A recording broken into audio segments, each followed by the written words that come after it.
శ్రావణ మాసంలో వచ్చేటటువంటి బహుళాష్టమి, దాన్నే మనం కృష్ణాష్టమి అంటారు.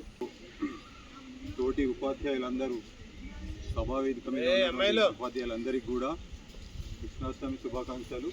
మరియు ప్రియమైన విద్యార్థులందరికీ కూడా కృష్ణాష్టమి. యాక్చువల్గా ఈ పండుగ అనేది మనకు ఎల్లుండి ఉంది, కానీ మనకు రేపు సెలవు కదా. ఇది ప్రోగ్రామ్ మనకు రేపు అవుతుంది, కానీ మనకు రేపు సండే వస్తుంది కాబట్టి ఒకరోజు ముందుగా మనం సెలబ్రేట్ చేసుకుంటున్నాము. మళ్ళీ మనకి ఇది మొట్టమొదటిసారి మన స్కూల్లో ఉట్టి కొట్టడం. ఇంతకుముందు కొట్టినామా? కొట్టలే. మరి ఇంత సెటప్ చేస్తారని నేను అనుకోలేదు. చాలా బాగా చేసి ఏదో బాంబేలో చేసినట్టు, రైట్. మరి దీనికి ప్లాన్ వేసి దీన్ని సక్సెస్ చేస్తున్నటువంటి మన పిఈటి భాస్కర్ రెడ్డి గారికి ప్రత్యేక కృతజ్ఞతలు. అదేవిధంగా వెళ్ళిపోతూ ఉంటాడు. వెళ్ళిపోయి చివరికి ఎక్కడికి పోతాడు? ద్వారకలకు పోతాడు. మధ్యలో నది ఉంటుంది. ఆ నది పేరేంది? యమునా నది. ఆ యమునా నది కృష్ణుని తీసుకొని పోతుంటాగా యమునా నది పోరాదు కదా. అయినా ఆ నదిని వేడుకుంటే ఆ నది మొత్తము ఆ వసుదేవునికి ఏం చేస్తుంది? దారిస్తుంది.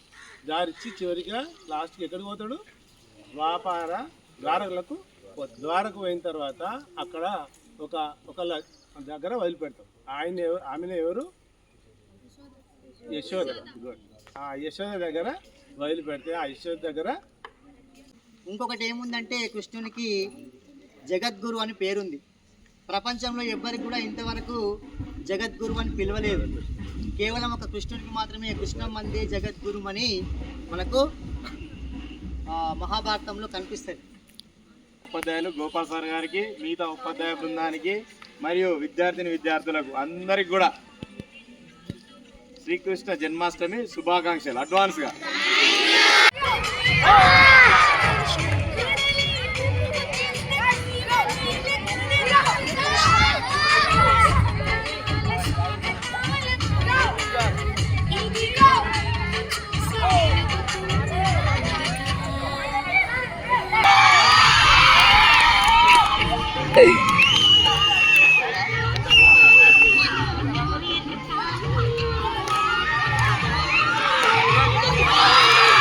Ha ha ha.